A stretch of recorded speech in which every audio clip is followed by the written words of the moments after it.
Pada April tahun 2019, Presiden Joko Widodo memutuskan untuk memindahkan ibu kota negara keluar Pulau Jawa. Rencana pemindahan ibu kota tersebut dituangkan dalam Rencana Pembangunan Jangka Menengah Nasional tahun 2020 sampai 2024. Ibu kota administrasi Indonesia akan dipindahkan ke wilayah Kabupaten Penajam Pasir Utara dan sebagian Kabupaten Kutai Kartanegara, Provinsi Kalimantan Timur. Mengapa lokasi tersebut dipilih menjadi calon ibu kota yang baru? Pertimbangan pemilihan wilayah yang terletak di Kabupaten Penajam Pasir Utara dan sebagian Kabupaten Kutai Kartanegara, Provinsi Kalimantan Timur, dilakukan melalui tahapan yang panjang. Pertimbangan yang dilakukan oleh pemerintah Indonesia, salah satunya mencakup faktor keamanan geografis wilayah calon ibu kota baru dari bencana, seperti bencana banjir, gempa bumi, tsunami, kebakaran hutan, dan gunung berapi. Bagaimana pemerintah dapat menemukan wilayah yang bebas dari kelima bencana tersebut? Pemerintah dapat menemukan wilayah yang bebas dari kelima bencana tersebut dengan menggunakan Sistem Informasi Geografis atau SIG. Apa yang dimaksud dengan Sistem Informasi Geografis? Mari kita simak pembahasannya berikut ini.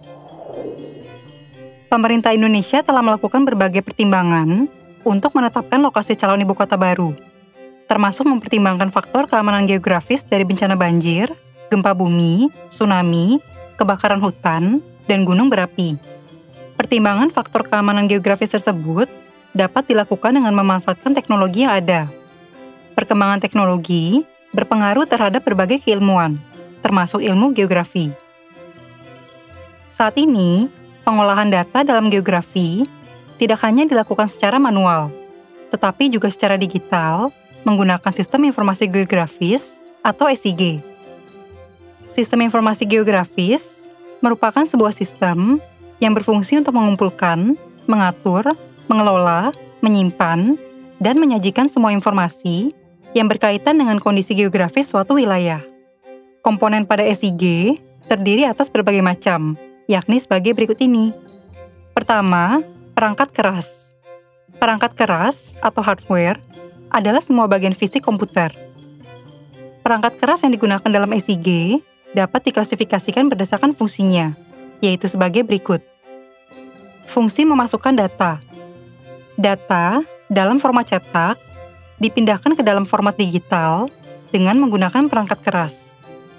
Perangkat keras yang berfungsi untuk memasukkan data pada SIG adalah scanner dan keyboard. Contohnya, untuk mendapatkan lokasi calon ibu kota baru berupa wilayah yang bebas banjir, diperlukan kegiatan observasi dan pengukuran di lapangan sejauh mana air sungai di Provinsi Kalimantan Timur biasanya meluap ketika hujan deras terjadi. Saat melakukan kegiatan observasi dan pengukuran, data ditulis pada selembar kertas. Data tersebut kemudian dimasukkan ke komputer dengan menggunakan keyboard. Selanjutnya, fungsi penyimpanan dan pemrosesan data. Data yang sudah dimasukkan ke komputer kemudian disimpan dalam bentuk digital. Perangkat keras yang berfungsi untuk menyimpan data hasil masukan pada SIG adalah hard disk. Setelah data disimpan, data dapat dipanggil atau dimunculkan kembali untuk dilakukan pemrosesan data. Pemrosesan data dalam SIG dapat berupa pemodelan dan pemanipulasian data. Perangkat keras yang bertugas memproses data adalah CPU atau Central Processing Unit dan prosesor. Contohnya, data hasil kegiatan observasi dan pengukuran lapangan tentang jangkauan luapan air sungai di Provinsi Kalimantan Timur yang sudah dimasukkan ke komputer akan tersimpan dalam hard disk.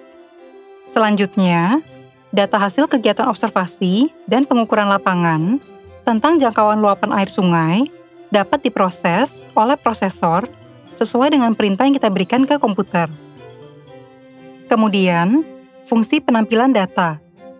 Setelah data diproses, hasilnya dapat ditampilkan pada perangkat keras berupa monitor yang akan menampilkan data dalam bentuk digital dan printer yang akan menampilkan data dalam bentuk cetak. Contohnya, data hasil observasi dan pengukuran lapangan tentang jangkauan luapan air sungai di Provinsi Kalimantan Timur ditampilkan dalam bentuk peta digital pada layar monitor atau dicetak dengan printer untuk menghasilkan peta cetak. Kedua, perangkat lunak. Perangkat lunak merupakan bagian dari komputer yang tidak mempunyai bentuk fisik, berkebalikan dengan perangkat keras. Dengan kata lain, perangkat lunak ini tidak dapat memiliki wujud yang dapat dilihat fisiknya dengan indera. Pada SIG, terdapat dua jenis perangkat lunak yang dibutuhkan, yaitu perangkat lunak sistem operasi dan perangkat lunak aplikasi. Pertama, perangkat lunak sistem operasi. Perangkat lunak sistem operasi merupakan perangkat lunak yang berfungsi untuk mengoperasikan komputer dan menjembatani antara perangkat lunak lain dan pengguna. Contoh dari perangkat lunak sistem operasi adalah Microsoft Windows, Macintosh, dan Linux. Kedua, perangkat lunak aplikasi. Perangkat lunak aplikasi merupakan perangkat lunak yang berfungsi untuk memenuhi kebutuhan spesifik atau tertentu. Di komputer, ada banyak perangkat lunak aplikasi yang masing-masing hanya mampu untuk memenuhi kebutuhan spesifik. Pada saat melakukan pengerjaan SIG, kita membutuhkan perangkat lunak aplikasi seperti ArcGIS, Supermap, dan QGIS. Komponen pada SIG yang ketiga adalah data. Data merupakan catatan atas kumpulan fakta. Pada SIG, data dapat dibedakan menjadi dua jenis, yaitu data spasial dan data atribut. Data spasial selalu berhubungan dengan data atribut, begitu pula sebaliknya. Data spasial. Data spasial merupakan data yang memiliki referensi atau koordinat geografis. Koordinat geografis menunjukkan letak suatu titik di bumi berdasarkan posisinya pada garis lintang dan garis bujur. Data spasial merepresentasikan sebuah objek dan fenomena di permukaan bumi. Data spasial dimasukkan ke perangkat komputer dengan cara digitisasi peta, yaitu menggambar peta secara langsung pada layar monitor komputer, pemindaian atau scanning, dan tabulasi, yaitu memasukkan data koordinat objek ke tabel. Data spasial dapat disajikan dalam bentuk raster dan vektor. Data raster terdiri atas pixel atau picture element. Pixel adalah komponen terkecil penyusun sebuah gambar. Contohnya, gambar berikut ini adalah hasil perekaman berupa citra satelit yang direkam dari satelit Landsat yang menunjukkan wilayah penajam pasir utara. Data raster ini terdiri atas piksel-piksel yang tersusun rapi. Keberadaan piksel akan terlihat ketika kita melakukan pembesaran atau zoom in pada data spasial. Sementara itu, data vektor adalah bentuk data yang terdiri atas titik, garis, dan area sebagai representasi suatu objek atau fenomena di permukaan bumi. Data vektor dapat diperoleh dari digitisasi di komputer berdasarkan data perekaman permukaan bumi. Contohnya, objek pohon didigitisasi menjadi titik berwarna hijau. Aliran sungai yang sempit didigitisasi menjadi rangkaian titik berwarna merah yang membentuk garis. Dan danau didigitisasi menjadi titik berwarna kuning membentuk area. Contoh lainnya, pada data vektor yang memuat sebagian wilayah penajam pasir utara, tampak pertokoan digambarkan dalam bentuk titik dan sungai dalam bentuk garis. Selanjutnya, data atribut. Data atribut merupakan data yang berfungsi untuk memberikan penjelasan atau keterangan tentang objek dan fenomena di permukaan bumi. Data atribut akan melekat pada data spasial. Data atribut akan memberikan keterangan berupa deskripsi, hasil penghitungan, hasil pengukuran, maupun hasil klasifikasi objek dan fenomena di permukaan bumi. Komponen yang keempat adalah manusia. Manusia berperan dalam melakukan pengambilan data, pemasukan data, dan pengoperasian perangkat SIG untuk pemrosesan data. Kita telah mengetahui definisi dan komponen dari SIG. Selanjutnya, kita akan mempelajari tahapan yang terjadi dalam SIG. SIG memiliki tahapan kerja mulai dari pemasukan data, pengelolaan data, pemanipulasian data, dan penganalisisan data, serta pengeluaran data. Secara rinci, tahapan SIG adalah sebagai berikut. Tahap pemasukan data. Pada tahap ini, data dari berbagai sumber, seperti hasil pengukuran lapangan, foto udara, serta citra satelit, dimasukkan ke perangkat komputer menggunakan keyboard atau scanner, kemudian disimpan agar dapat diolah. Sebagai contoh, ketika kita memasukkan data hasil observasi dan pengukuran lapangan tentang jangkauan luapan air sungai di Kalimantan Timur ke komputer menggunakan keyboard, kita telah melakukan tahapan pertama pada SIG, yaitu pemasukan data. Selanjutnya, tahap pengelolaan data. Pada tahap ini, data yang sebelumnya telah dimasukkan, kemudian disimpan dan diarsipkan dengan tujuan agar ketika ingin digunakan, data tersebut akan mudah dipanggil kembali atau dimunculkan. Sebagai contoh, data tentang jangkauan luapan air sungai di Kalimantan Timur yang sudah dimasukkan akan tersimpan di komputer. Selain melakukan penyimpanan data, tahap pengelolaan data juga melakukan pemodelan pada data yang dimiliki. Pemodelan data dalam SIG merupakan langkah untuk memperoleh informasi baru berdasarkan data yang dimiliki dengan cara membuat suatu konsep analisis. Pemodelan data akan mencerminkan pola pikir pengguna SIG dalam mengelola data. Sebagai contoh, untuk mendapatkan wilayah bebas banjir, kita memilih beberapa konsep yang berkaitan dengan wilayah yang bebas banjir. Misalnya, daratan yang bebas banjir adalah daratan yang memiliki ketinggian minimum 3 meter dari permukaan air sungai. Dan jarak daratan yang bebas banjir adalah daratan yang memiliki jarak minimum 200 meter dari sungai. Oleh karena itu, saat membuat pemodelan wilayah yang bebas banjir, kita menggabungkan kedua konsep tersebut, di mana wilayah yang bebas banjir adalah wilayah daratan yang memiliki ketinggian minimum 3 meter dari permukaan air sungai dan memiliki jarak minimum 200 meter dari sungai. Tahap selanjutnya adalah tahap pemanipulasian data. Pemanipulasian data dalam SIG merupakan kegiatan untuk membentuk data yang tersedia menjadi sebuah data yang baru, karena telah mengalami perlakuan tertentu, seperti buffering, scoring, serta overlay. Buffering merupakan tahap pada pemanipulasian data berupa pembuatan area baru pada jarak tertentu dari objek. Contohnya, ketika melakukan penentuan wilayah yang bebas banjir, dipilihkan area dengan jarak lebih dari 200 meter dari objek berupa sungai.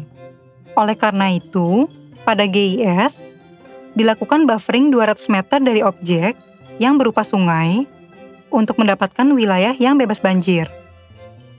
Scoring merupakan tahap pemanipulasian data berupa pemberian nilai pada tiap-tiap objek dan fenomena yang termuat sebagai data di SIG.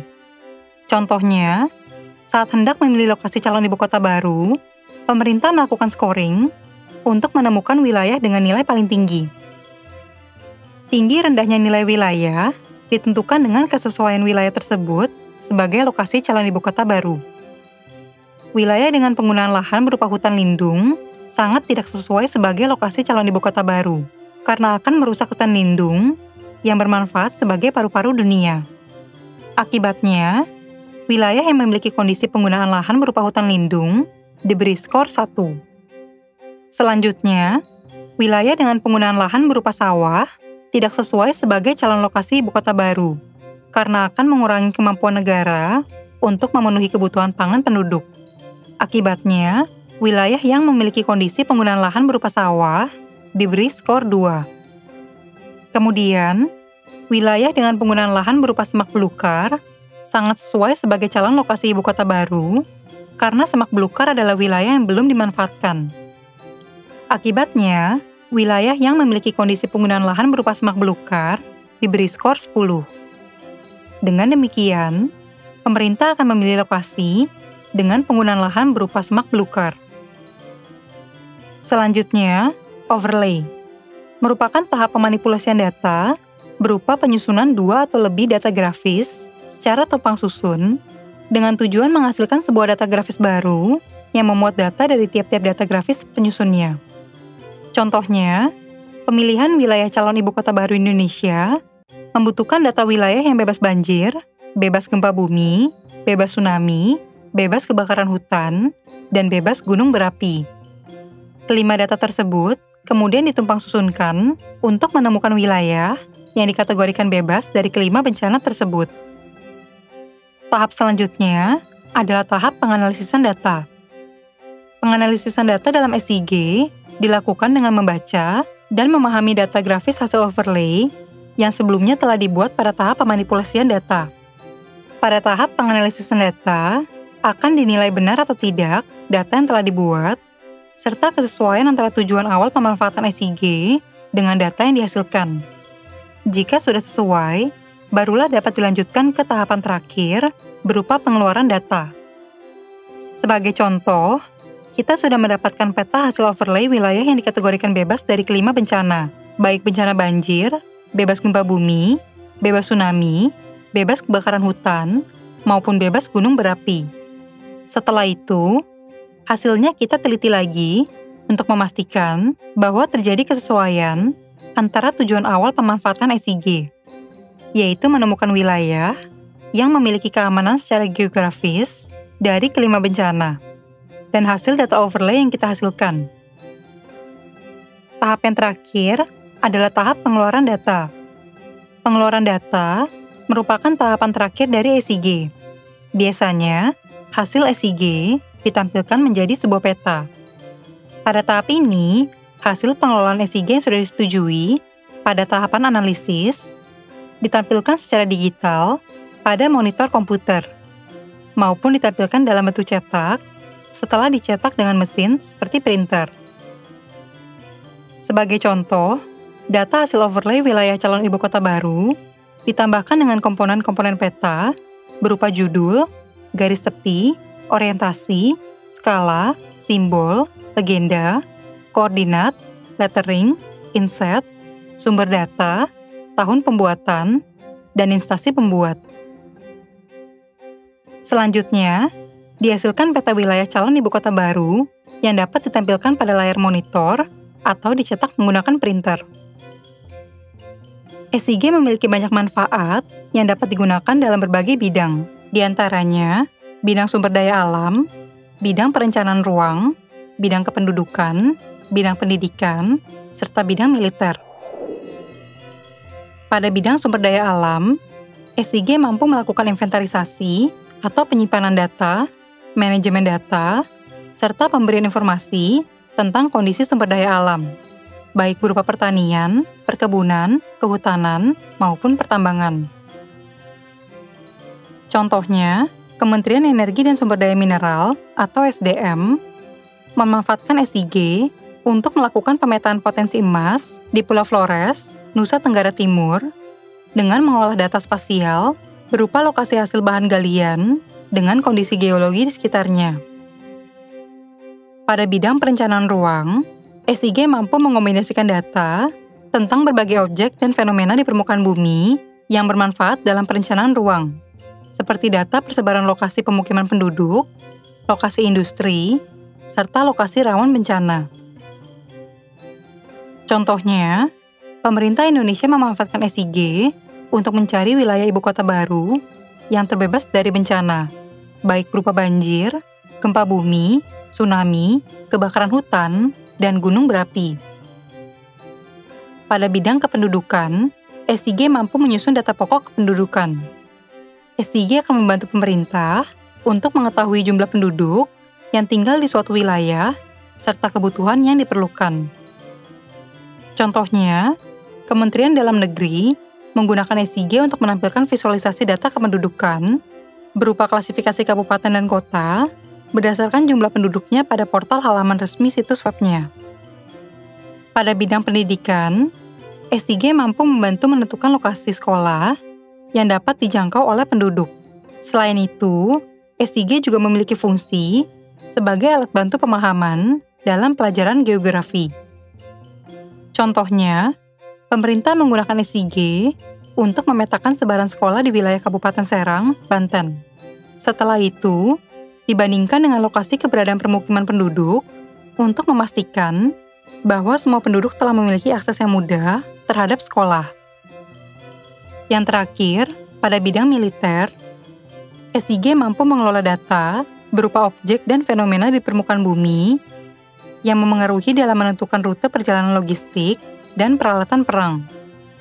Selain itu, SIG juga dapat membantu militer sebuah negara untuk menyusun strategi militernya agar mendapatkan keunggulan di medan pertempuran.